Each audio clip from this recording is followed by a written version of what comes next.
Okay, Abu. I'd like to thank my fellow members of the. First of all, I'd like to thank my fellow members of the West Midlands PLC for organising this meeting, and I'd like to pay special thanks to the chair, Naheem Malik. Also, thank you for coming down and delivering such a very eloquent and informative talk.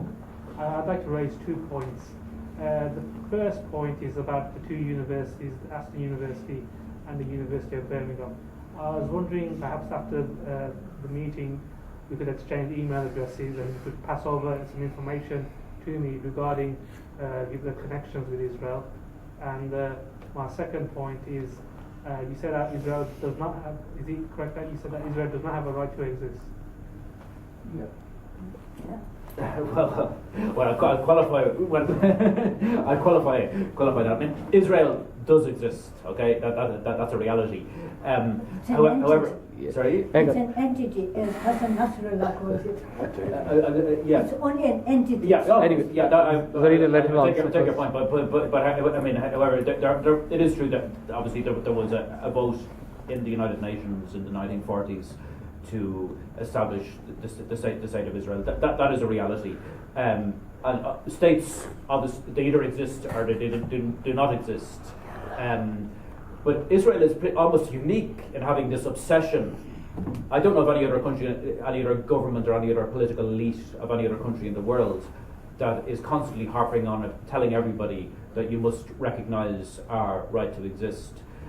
So what I was really doing was, and it was really challenging this. You know, we have to. I don't think we should be afraid to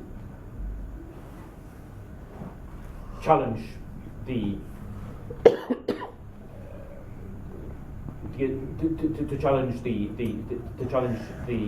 Israeli elite when it tries to use tactics of moral blackmail, because that's clear. I mean, that's clearly what it's suggesting. You know, it's clearly, you know, it's linked. Very often, when you hear this kind of rhetoric, you know, that they will talk about the dreadful suffering that the Jewish people have endured here in Europe, and they will use the Holocaust card, and they will argue that because of the genocide against the Jews that was perpetrated here in Europe, the Jewish people need a state of their own to be safe. The Holocaust was disgusting. It's left, in my opinion, an indelible stain of shame on Europe's history. However, the Palestinians had nothing whatsoever to do with that appalling crime, and they should not be made to pay in any way for that appalling crime. Two wrongs clearly do not make a right, and it's clearly wrong to invoke the crimes of the past in order to try and justify the crimes of the present. So what I was saying is that, you know, if Israel wants to uphold its right to resist, then it's about time that it started showing some kind of responsibility. And I do not believe that behaving as an apartheid state and denying the rights of an entire people is a responsible way for a state to behave in the 21st century. I don't believe that any state has the right to have an apartheid system and to drop bombs on children in their beds, as Israel has done in Gaza. So what I was really doing was saying that if being an apartheid state is central to Israel's existence, then Israel does not have the right to be an apartheid state.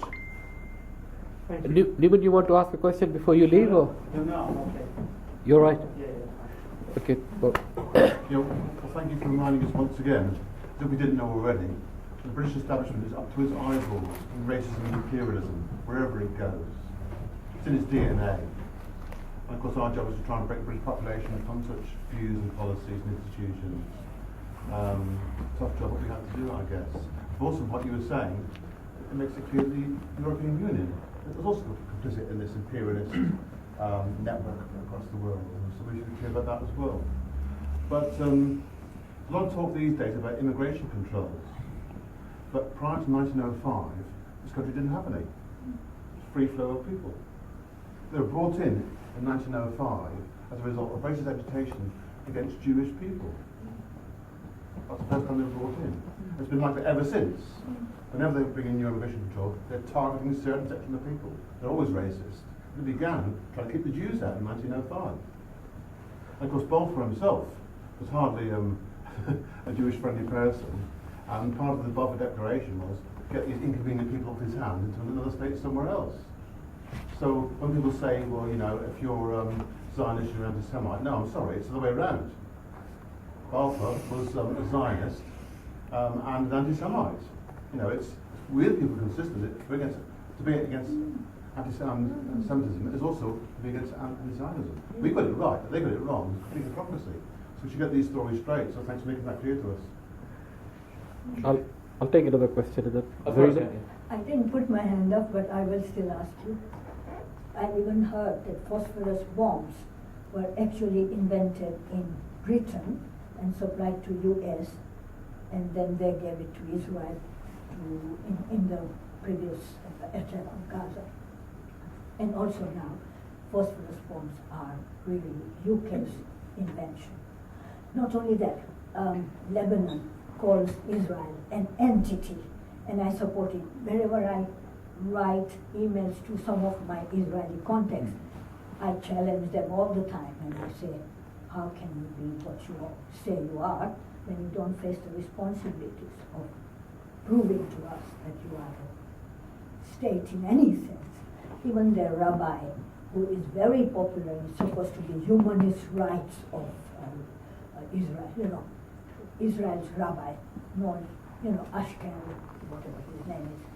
He came out very well in a combined email I sent, including to Naim, as the worst Zionist. So I think we can all do something. I didn't know, Abu, you were a lecturer in Birmingham. No, I'm not a lecturer. I'm not a lecturer, but I've got friends at the student. I got student friends. Yeah, like alumni. Like You are who? It's not a pass, alumni. no. I do teach. Misunderstanding. I do teach English as a second language to immigrants. I'm not like a fully qualified But teacher. via Birmingham University. No, I don't teach at Anyway, university. I teach at community. I think that's a center. different. I'm on the list, and there you are. I think you've given me food to challenge them. They keep on calling me to meetings and all that. Anybody else wants to?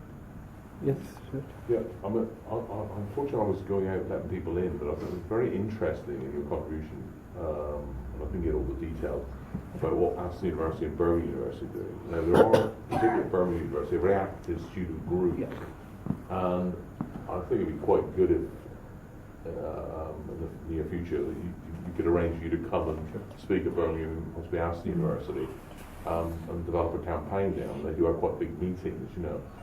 So I think that's the first thing. I think the second thing to say is that you gave a brief history. I think it's very important to understand that it's not just the sort of Tory establishment who are involved in promoting the Zionist project.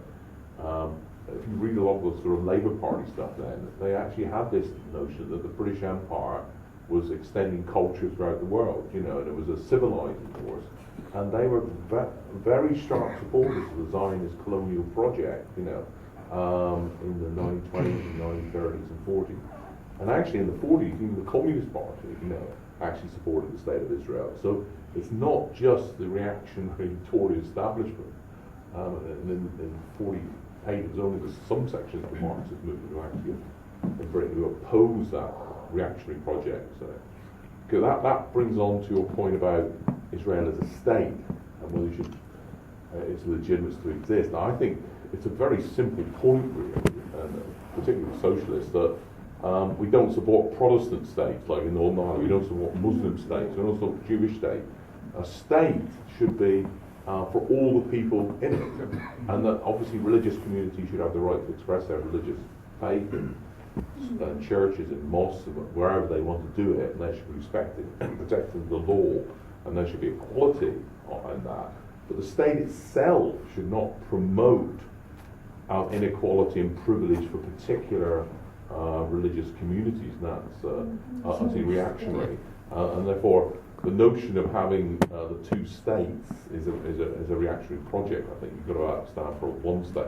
But what, and you might be able to answer this, one thing that really strikes me, if you are a believer in the two states, which the UN, the EU says they are, and you have this vast colonisation of the West Bank, seizing property, you know, obviously that makes a notion of a Palestinian state completely unviable. And I don't know if you could say what debates have took place in the European Parliament or European institutions about, you know, that contradiction of supporting a Palestinian state, but doing virtually nothing about this, you know, the settlements, the seizure of property. It's just totally in contradiction. You know, it makes their own project ludicrous. You know, so you can say something about that. Would be interesting.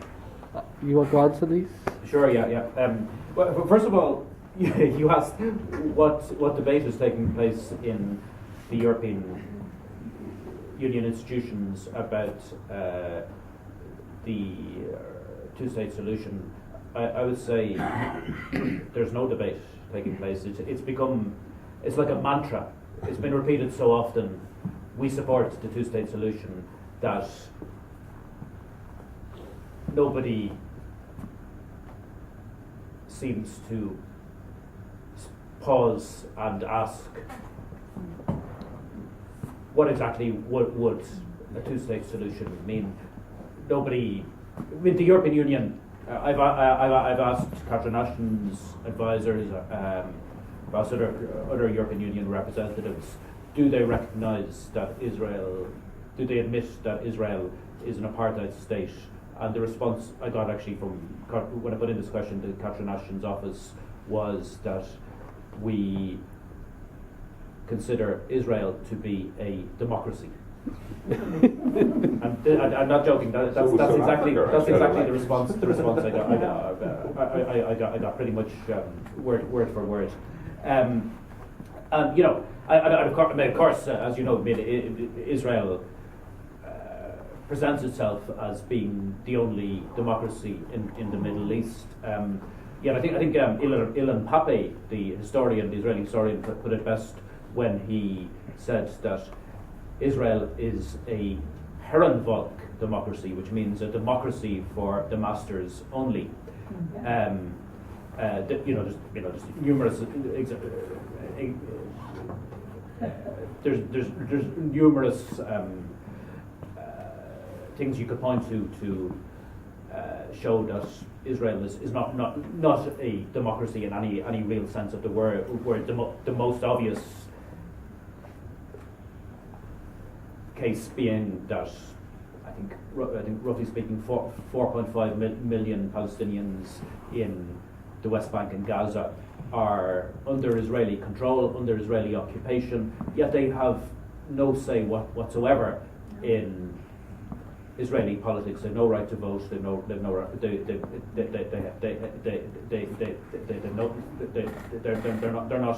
You know, that's clearly anti-democratic, and indeed there's of course systematic discrimination against the Palestinians. We're talking about roughly 1.5 million people, perhaps slightly more, living inside present-day Israel. So you know, indeed the question of the rights of Palestinians inside present-day Israel, the discrimination that Palestinians inside present-day Israel face, is something that the European Union has almost completely ignored. In the last couple of years, there's been one or two. I think there might have been. I think there was a little bit of discussion about the so-called power plan, the plan to uproot Palestinian Bedouins inside present-day Israel. But apart from things like that, there's been almost no discussion by the European Union about the rights of Palestinians in Israel. And you know, so just to come back to your question, you know, you're absolutely right in saying that there's an inherent contradiction there, but there's no the EU representatives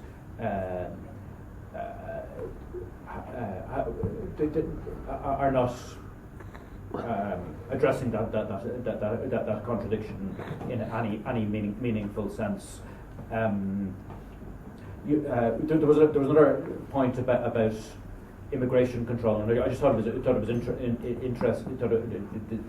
I think it's important to emphasise that, you know, the European Union is always talking about European Union institutions, just like many of the governments of the European Union are often talking about the need to tackle illegal immigration. You know, very much presenting asylum seekers, people who are in many cases fleeing poverty and persecution, as enemies or a threat to Europe. And I was talking earlier about the EU's scientific research activities. Some of the projects that the European Union is financing under its research budget relate to the possible application of drones in border management for border management purposes. And the Israeli arms companies that I mentioned are taking part in some of these projects. Not only that, Frontex, which is the EU's border management agency based in Warsaw, Poland, has been examining for a number of years how drones can be used to track asylum seekers on their way to Europe. And I've got documents showing that the Israeli arms companies, the same companies that supply drones to the Israeli military, have been in discussions with this agency, with Frontex, offering to sell their drones to the European Union so that they can be used in what are essentially racist surveillance programs, attempts to put asylum seekers under surveillance. And Britain, I think there was another question. There was another point about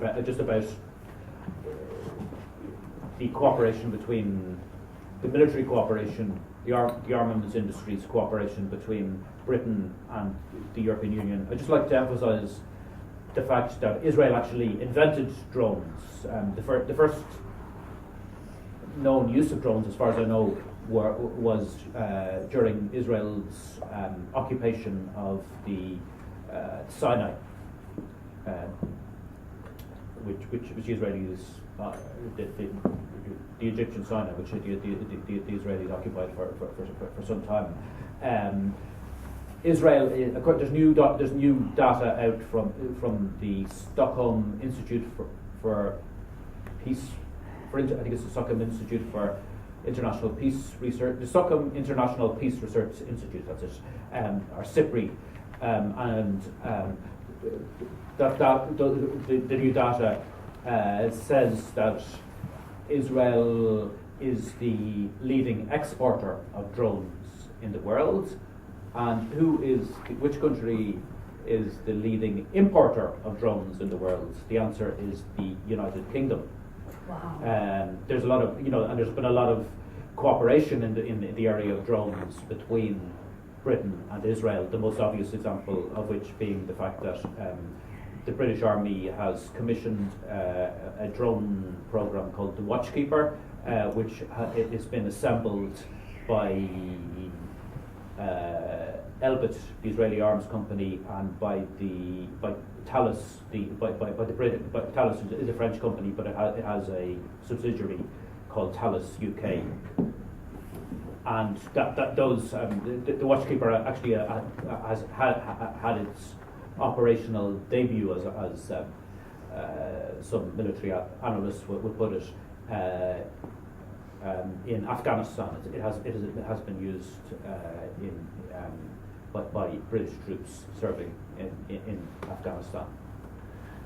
Arif, you want? Just to raise Zarina, other people. No, Arif, it's all right. no, go on. No, it's been covered. Anybody else wants to raise a question? Yes. Well, Israel strikes me as a huge historical anomaly.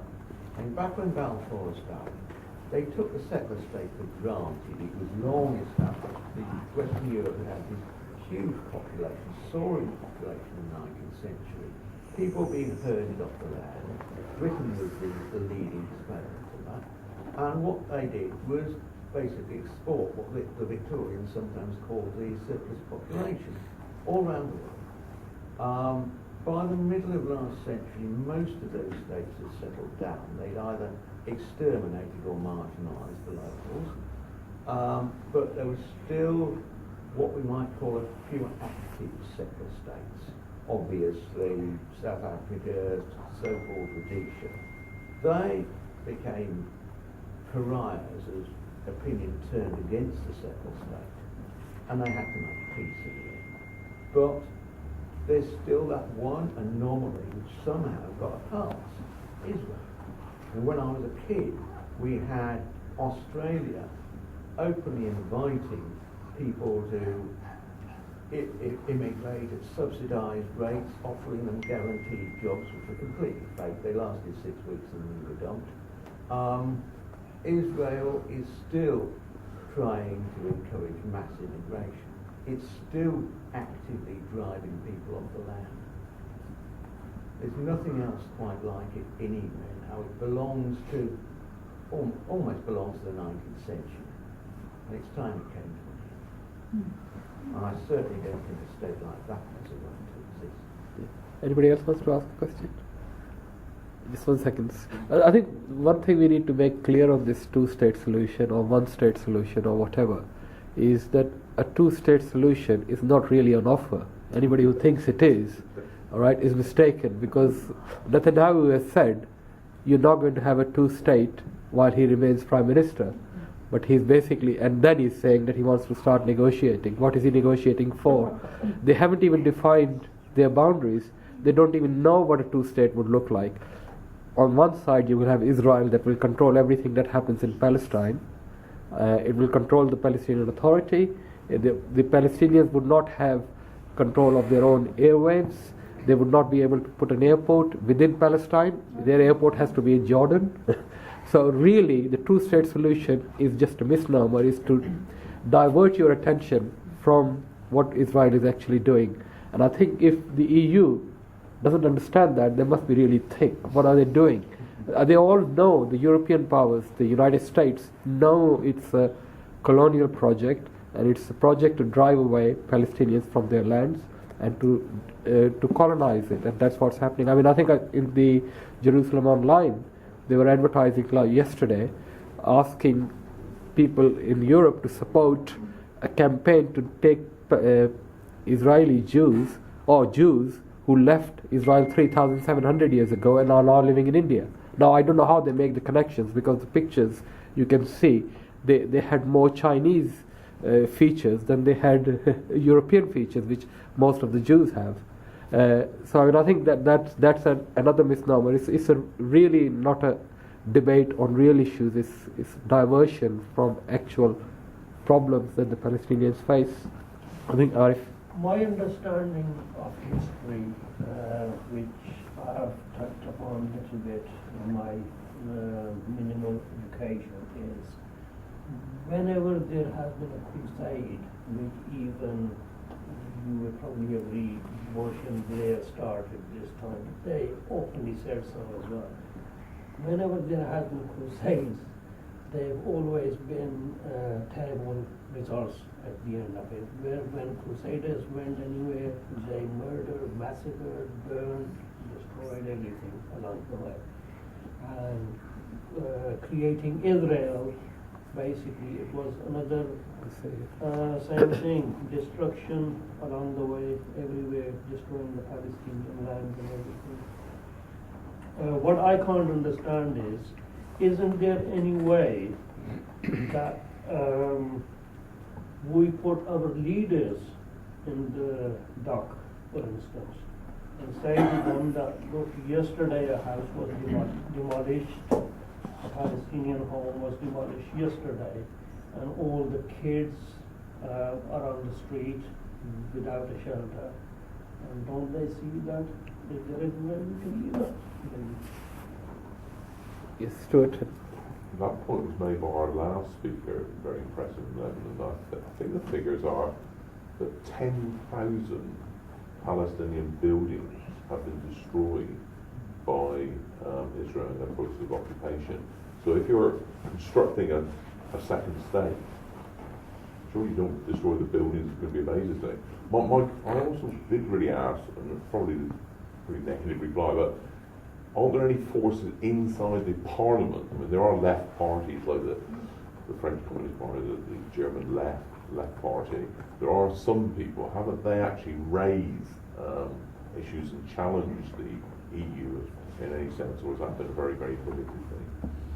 On the question of two states and its policy on Israel. Yeah, sure. Okay, just the question of the European Parliament.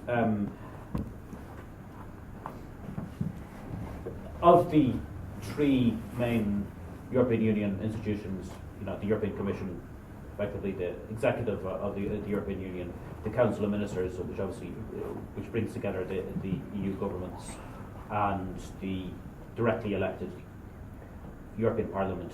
The European Parliament is probably the most critical of Israel of those three institutions, but that's not saying a huge amount. When push comes to shove, the European Parliament has done what the Israelis wanted to do. I'll give you an example of that. A few years ago, there was an agreement between a trade agreement between the European Union and Israel. It's quite a technical thing, but it's also politically very important. It's called what's it called again? It's called ACA for short, the Agreement on Conformity Assessment and Acceptance of Industrial Products, which obviously sounds very dry and technical. But what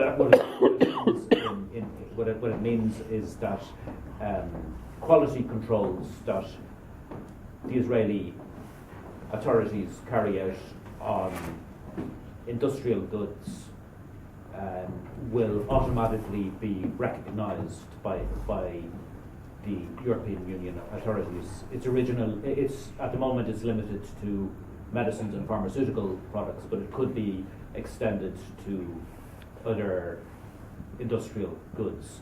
And the importance of this agreement, number one, is that it reduces costs and reduces administrative burdens for Israeli exporters. And secondly, it basically means that Israel is being treated on an equal basis to the countries of the European Union itself. It's being integrated into the EU's single market for goods and services. So this agreement was actually held up in the European Parliament for a while. The European Parliament now has the power to approve or reject trade agreements that the EU signs with countries in the wider world. But there was a lot of lobbying from Israel and from the Israeli embassy in Brussels and from the various lobby groups that work closely with it and supported very, very much to try and get this dossier moving again. And eventually they succeeded in getting it approved by the European Parliament. That was in the last European Parliament. There has been elections since the elections last year to the European Parliament, and unfortunately the new European Parliament appears to be just as bad as the old one. One of the first items on the agenda for the European Parliament after the elections last summer, in May of last year, was the attack on Gaza, and the European Parliament passed a resolution in response to those attacks, and it was a dreadful resolution, to put it bluntly. It basically put a lot of the blame on Hamas and regurgitated a lot of Israeli lies, and contained a lot of the language actually that Israel and its lobbyists were trying to get included in that resolution. You're right in saying there is a far left grouping in the European Parliament, and some of its members, and maybe there are some MEPs from various parties in the European Parliament, from both left-wing and more right-leaning parties in the European Parliament, who are sympathetic to the Palestinian cause. And on some occasions, the European Parliament has done the right things. Like, for example, even the last European Parliament approved a call for the release of all Palestinian political prisoners. But that's important. That's something that should of course be welcomed. But when it comes to the really important issues, unfortunately, when it comes to issues like increasing trade between Israel and the European Union, the European Union's political representatives have proven that they are essentially at loggerheads with public opinion. We know that. We know actually from opinion polls that the BBC has done, for example, that there's a lot of opposition among the public here in Britain and in many other European countries to Israel's crimes.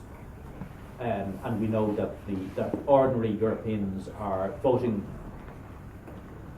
with their feet on many occasions.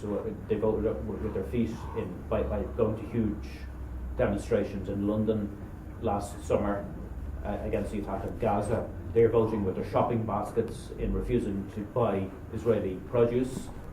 Yet the European Union's official representatives are doing the opposite of what ordinary people are doing. The European Union's political representatives are actually, rather than boycotting Israeli goods and imposing sanctions on Israel, they are trying to increase trade with Israel. Yes. There are many Zionist myths. The first one we've mentioned already tonight, to be anti-Zionist, to be anti-Semitic. I mean, they really try not to put to bed. It really is tight. I mean, we do that for so long, it's rubbish. The other one was mentioned earlier on about Israel being a democracy. Well, that's been partly answered, of course, about the Heron folk and all this sort of thing, and the supremacy that's involved in all of that. But also, according to some ancient Greeks, the definition of democracy wasn't just on the social, political level, it's on the economic level. Egalitarian economic systems, where the wealth is shared out. Now, does that apply to Israel? Well, I don't think so. Of all the countries which have an equal distribution of wealth, money and power, Israel is pretty near the top of the list. And a huge section of the Jewish population are incredibly oppressed and poor. Sure. But the logic of the settler states and that consciousness is that they see themselves first as Zionists and everything afterwards. Until we break through that, there's going to be a problem in breaking them from the Zionist, bit of a tautology, I know, but the point about democracy doesn't apply to oppression of the citizens. It also means equality, and it's just nothing like it at all. It's a big farce. Abu? Okay, interesting what Bob was saying. I have two final points to raise. Today I read the Times newspaper, and they were quoting the Jewish Chronicle, saying that they did a survey. 69% of British Jews vote for the Conservative Party, which slightly contradicts what Bob was saying about Jewish supporting Palestinian freedom. I mean, obviously there are Jews that support peace in Palestine. And went off of the subject of it. 69% of British Jews that did the survey will vote, saying they're going to vote the Conservative Party. 22% said they're going to vote the Labour Party. That's my first point. No, sorry. To carry on that point, I know there is a strong Jewish tradition. Jews on the far left. Jewish thinkers. And my second and final point is, do you know anything about the Jewish lobby in Britain in particular? Yeah, okay. Well, first of all, if I'd like to be clear about terminology. I think I presume when you referred to the Jewish lobby, what you were really talking about was the Israel lobby or the Zionist lobby, and I think it is important to use that terminology for a number of reasons. The main reasons being that many Jews, as I said earlier, many Jews, and you acknowledge that yourself, many Jews are horrified by what Israel has done, and there's a fundamental difference between Zionism and Judaism. To put it, just to get down to fundamentals, Judaism is a religion, Zionism is an ideology. They're fundamentally different. The Zionist, it's interesting actually. I've been doing some research about the Israel lobby, both in Britain and in Brussels, and in fact there's a lot of cooperation between the Israel lobby in London and the growing Israel lobby in Brussels.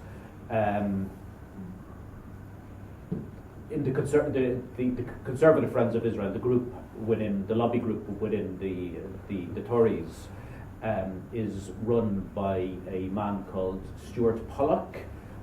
He's been the chief administrator of the Conservative Friends of Israel for quite some years, and he has gone on to found the European Friends of Israel, which is a cross-party alliance within the European Parliament and is arguably the most powerful Zionist lobby group in Brussels. It's interesting the way that the Zionist lobby in London has evolved. One particularly interesting group is called Boycott, the Britain Israel Research and Communication Centre, I think. That was founded by a Finnish man who I think also has Israeli citizenship, called Poju Zabludovich, I think it is. He's the son of a. He himself is a very wealthy man who's made a fortune from casinos in Las Vegas. He's a Sheldon Adelson type, probably the closest thing in Europe to or one of the closest things in Europe to Sheldon Adelson, the one of the main financial backers of both Netanyahu and the Republican Party in the United States. This man, Mr. Zabludovich, is also the son of an Israeli arms dealer.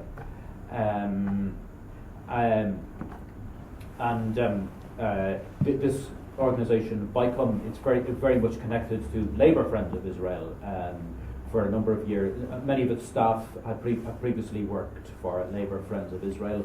For quite some time, it was run by a woman called Lorna Fitzsimons, who is a former member of Parliament for the Labour Party, very much a very big fan of the aforementioned Tony Blair.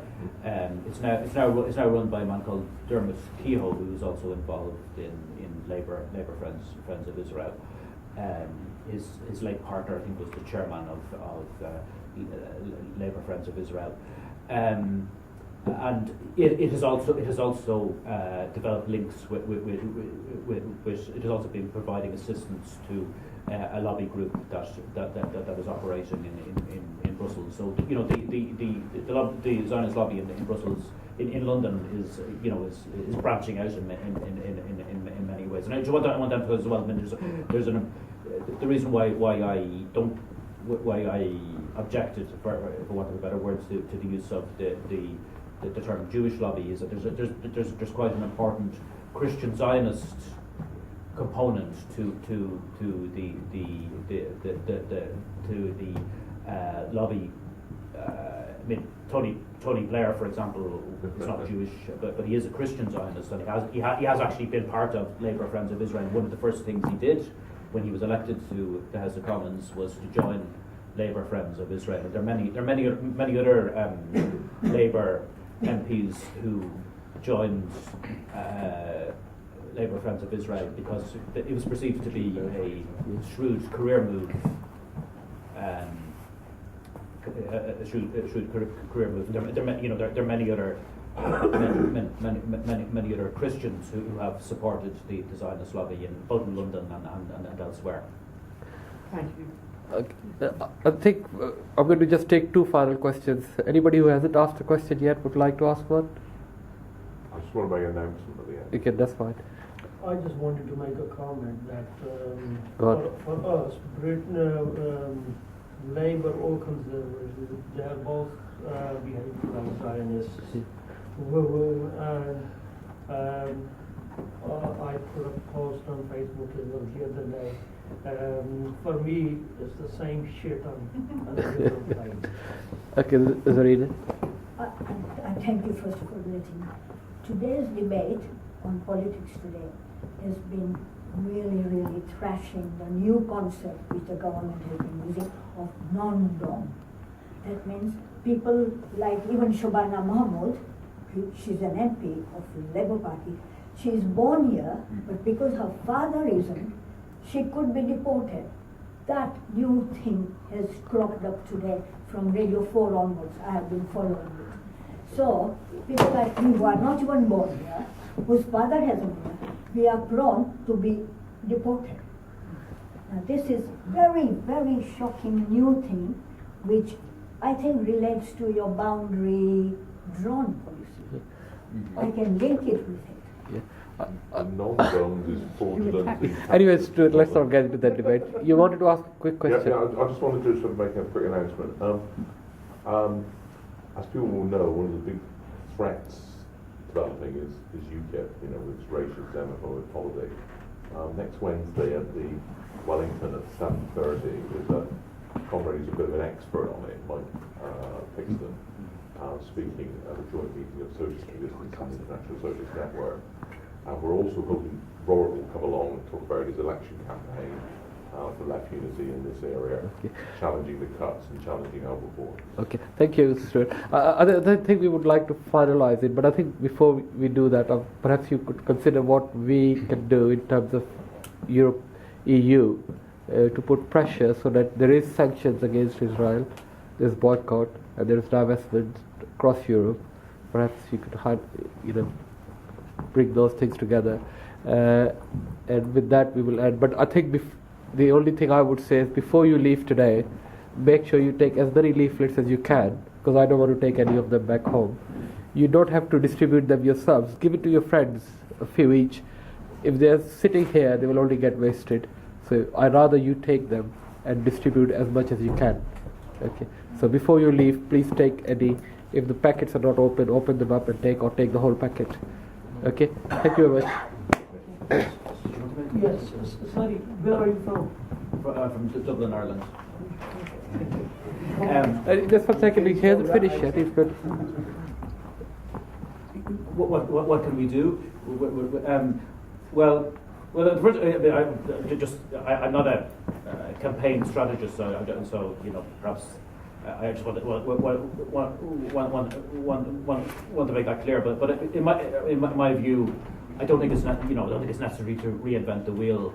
There's already campaigns out there that can be joined. For example, there's the coordinating body for Palestine solidarity campaigns throughout Europe. The ECCP is organising, has a campaign up and running to suspend the main trade agreement between the European Union and Israel. The name of that trade agreement is called the Association Agreement. It came into effect in the year 2000, and what's significant about that agreement is that it has a clause in it saying that any trade preferences that the European Union offers to Israel are conditional on respect for fundamental human rights.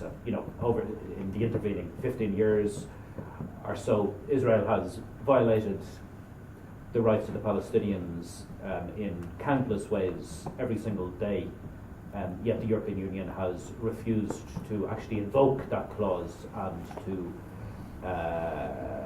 take any action or impose any sanctions on Israel. The European Union has the power to take sanctions against Israel, yet it refuses to do so. It's very telling that while Israel was attacking Gaza last summer, the European Union imposed an arms embargo on Russia.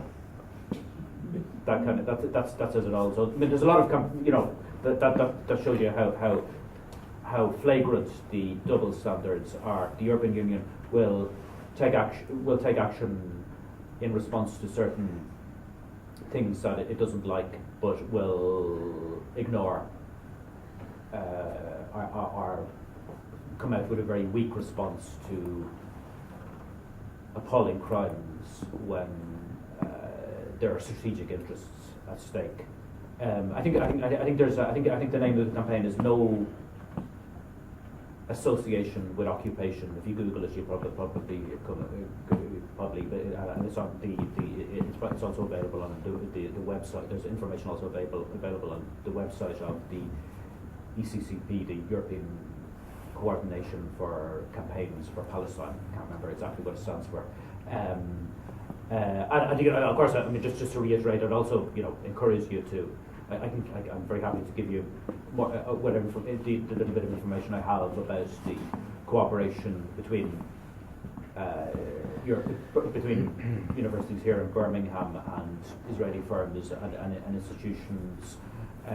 It'd be great if you could organise campaigns with students to raise awareness about these issues. There have been there's been other student campaigns that have been organised in Britain that have actually been quite effective. Actually, that it's important to emphasise success stories. King's College London had been involved.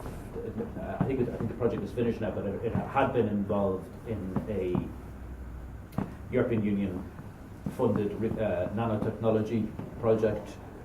One of the partners in that project was Ahava, the Israeli cosmetics company, which makes products in an illegal Israeli settlement in the occupied West Bank. And because the students in King's College London and various other people kicked up a fuss about this, the European Union has now issued guidelines saying that it will refuse to give subsidies to Israeli firms that are based in settlements in the occupied West Bank. So that's a result. There's a lot more work to do, but it's a concrete result, and it's the kind of thing that can be built on. Yeah, I think David has been very modest, because one of the things we could do is actually buy his book, and that will inform us on what is actually happening in Europe. It's only £5, and I think it will be worth your while to have it, to run campaigns in Birmingham universities and in cities and against the EU. So I'll ask all of you to show your appreciation of David.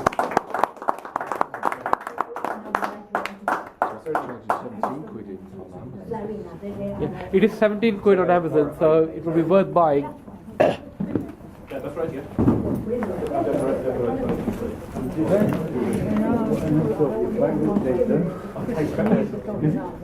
You. You too.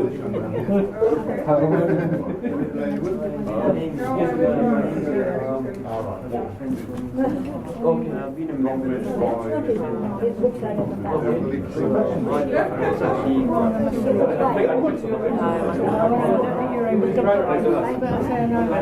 You too. Of course I can.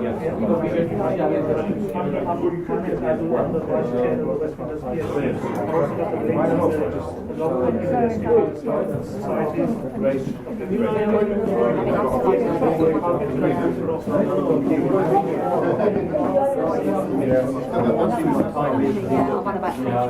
What way? Sorry.